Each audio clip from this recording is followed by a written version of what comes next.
Olá, turma! Sejam todos bem-vindos. Professor Alex Ferreira, professor de Química da plataforma Gonçalves Dias. Tudo bem com vocês, turminha? Bom, espero que você esteja acompanhando as nossas aulas, não apenas as aulas de Química, mas também dos outros componentes curriculares. E como primeira dica, caderno, lápis, caneta, borracha, para você fazer as devidas anotações ao longo do vídeo. Então, você está acompanhando, aquela informação que você achar interessante, você vai passar para o seu caderno e assim desenvolver os seus estudos. Show de bola? Bom, turminha, estamos em uma série de aulas relacionadas ao primeiro ano do ensino médio. Então, já começamos a falar sobre química, o que é a química, o conceito, qual o objeto de estudo da química. E chegamos no ponto onde nós definimos o que são substâncias puras e o que são misturas. Então, todo sistema formado por uma única substância, lógico, substância pura. Se nós temos duas ou mais substâncias juntas, vamos ter uma mistura. Essa mistura pode ser uma mistura homogênea ou uma mistura heterogênea. Se eu não consigo diferenciar os componentes que fazem parte da mistura, mistura homogênea. Se eu consigo perceber, esses componentes, então eu vou ter uma mistura heterogênea, ok? Bom, a nossa aula de hoje, nós vamos agora abordar métodos para separar os componentes de uma mistura.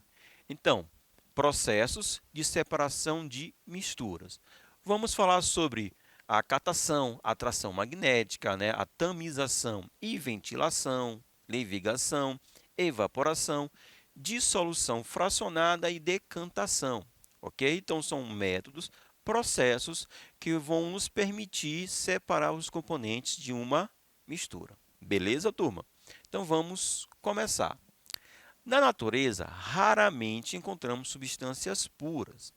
Há uma predominância de misturas. Além disso, o ser humano produz várias misturas, sendo muitas delas criadas com a finalidade de melhorar a nossa vida. Então, aqui nós temos como exemplos, por exemplo, os sabonetes. São misturas de sais de ácido graxo, corantes e de essências. E esse produto, esse objeto, ele tem uma finalidade para o ser humano, ok?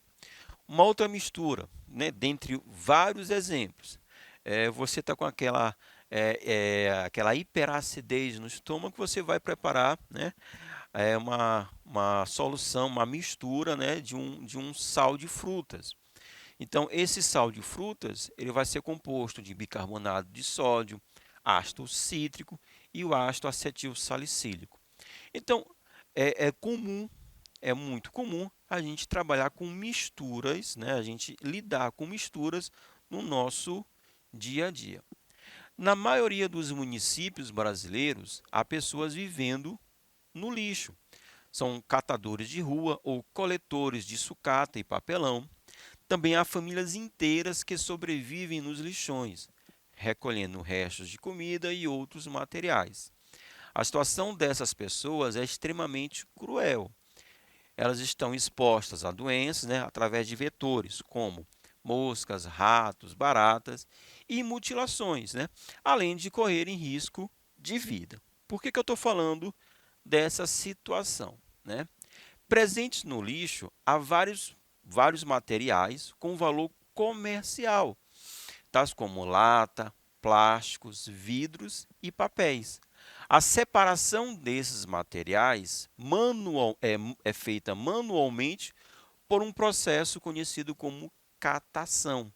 Então, justamente, a catação é um método de separação de misturas. Claro que, como foi apresentado aqui, esse processo ou esse trabalho, ele deve ser feito da forma mais digna possível. E hoje em dia, existem grupos, existem empresas que têm esse objetivo. Então, vão gerar uma renda para essas pessoas.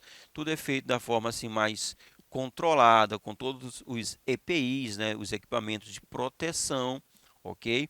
Dessa forma, né, de forma digna, né, a gente pode obter um valor a partir do lixo. A catação é um processo considerado rudimentar e manual. Isto porque é um processo bem simples. Isto é, ele é feito com a ajuda de alguns instrumentos, como uma colher, uma pinça ou até mesmo com as mãos. Então, a catação é um método de separação de misturas. Um segundo método, turma, atração magnética, ok? Vamos lá. Na coleta seletiva do lixo, ainda abordando essa temática, um dos recipientes destina-se a recolher metais. As latas de ferro, recolhidas com as de alumínio, são separadas por um processo denominado atração magnética.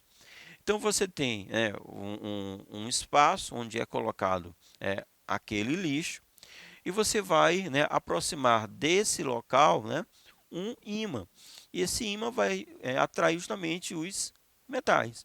Então, ali vai acontecer, né, essa separação automática. Então, metais vão ser separados de objetos não metálicos. E a partir daí você vai também usar a catação para diferenciar os metais que foram separados inicialmente. A ventilação é um processo de separação de misturas sólidas, onde um dos sólidos pode ser arrastado por uma corrente de ar. Não sei se você já percebeu isso, já viu esse processo. Então, ele é muito utilizado, por exemplo, no arroz. O arroz, quando ele é colhido, ele apresenta uma palha, ok? Então, à medida que você vai estar sacudindo, balançando, certo? Agitando esse material, então o arroz vai se soltando da palha. E aí, justamente, o vento, certo, vai estar levando essa palha. Então, você vai estar conseguindo separar o arroz da palha pelo processo da ventilação, né? Assim como a peneiração e assim como a catação, né, a ventilação é um procedimento também rudimentar, bem simples. Nós temos também a levigação. A levigação é um processo de separação granulométrica de misturas heterogêneas entre sólidos granulares que separa os mesmos pela diferença de densidade. Professor, granulométrica, granular, são grãos, certo? São partículas, ok? O processo consiste em efetuar o arraste através da adição de um líquido corrente, normalmente a água, dos componentes sólidos de menor densidade. Os sólidos mais densos se mantêm no recipiente. É muito utilizado na separação de misturas que contêm metais pesados. Você vai ter como exemplo, né, como situação, usando a levigação no minério, na mineração do ouro, principalmente, né, a mineração feita de forma manual.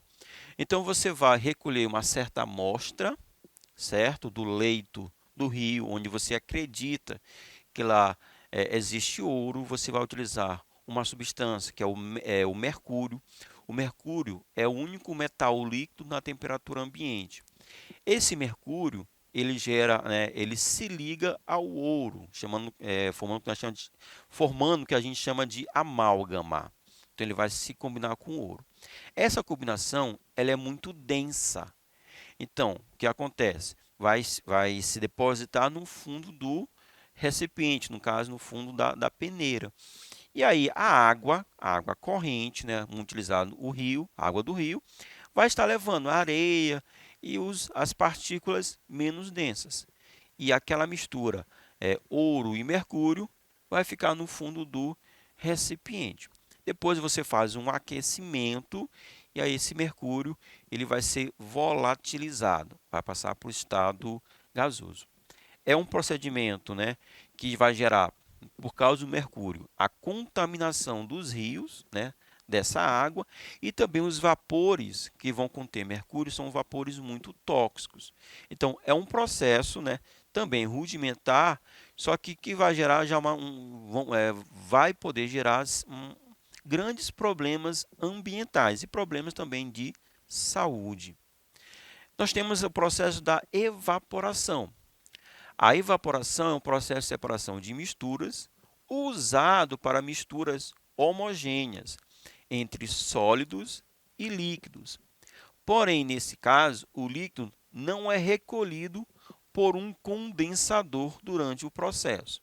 Portanto, a evaporação é indicada quando se tem interesse apenas no componente sólido da mistura.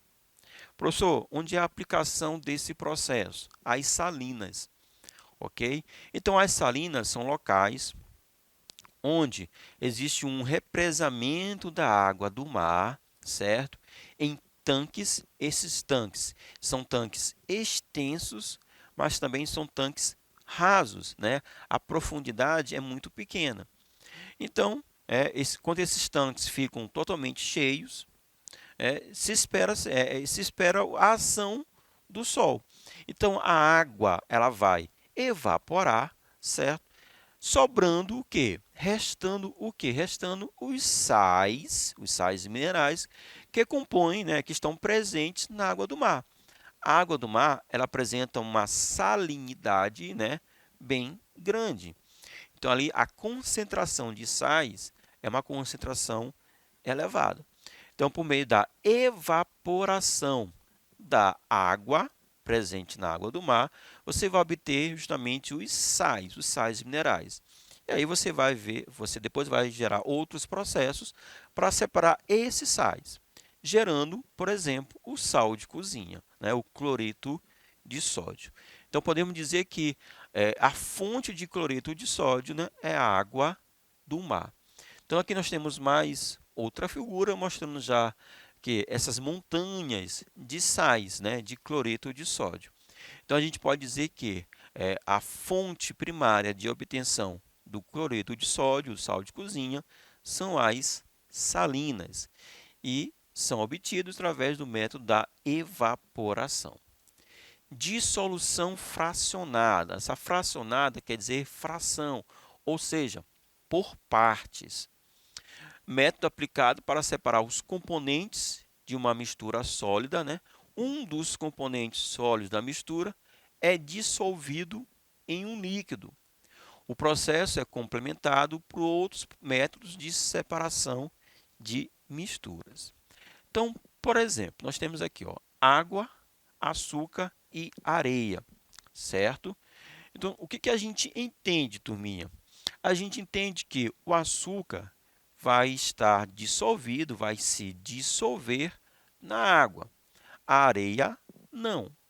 Então, depois de um certo tempo, né, de repouso, haverá, turminha, essa sedimentação. Então, eu vou ter a areia, beleza? Que seria a fase sólida, e vou ter uma fase líquida. Nessa fase líquida, quais são os componentes? Água e açúcar. Então, você vai esperar, né, justamente a decantação, que é justamente a separação dessas duas fases, beleza? E aí você vai conseguir, olha só, né, com todo o cuidado, né, você vai conseguir separar o líquido, certo, do sólido. Então, você vai ter o sólido e você vai ter a fase líquida, que é justamente a água mais o açúcar. Você também pode utilizar a sinfonação, né? A sinfonação, você vai usar tipo um sifão, um canudo, e com isso você vai conseguir extrair. Extrair o quê? Você vai conseguir extrair a fase líquida. Então, você vai ter a fase líquida e você vai ter a fase sólida. Para separar o açúcar da água, então existem outros métodos, ok? Que um deles, por exemplo, é o aquecimento. Então, você vai ter outros métodos que você vai utilizar para separar o açúcar da água. Decantação é o processo utilizado para separar dois tipos de misturas heterogêneas, ok?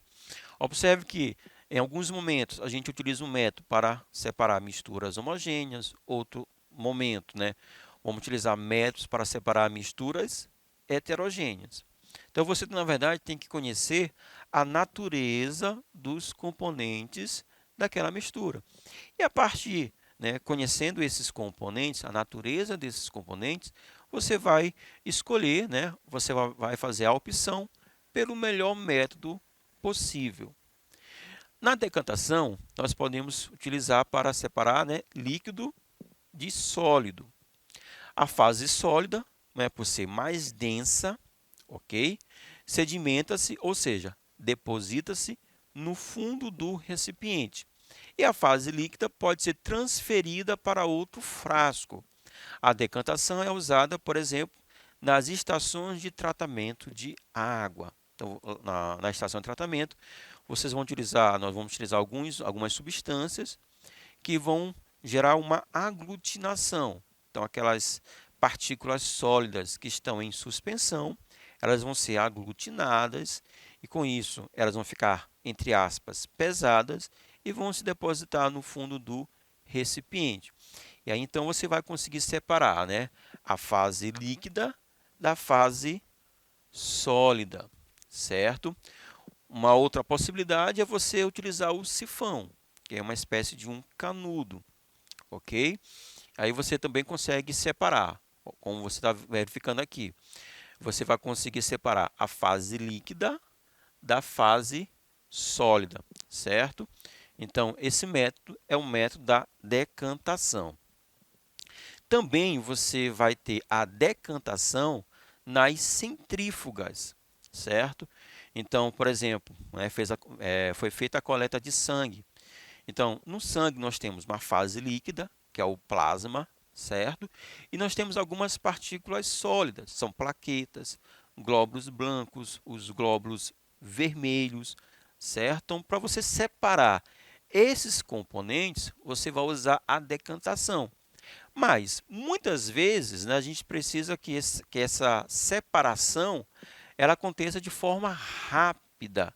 Então, você pode usar a centrifugação, né?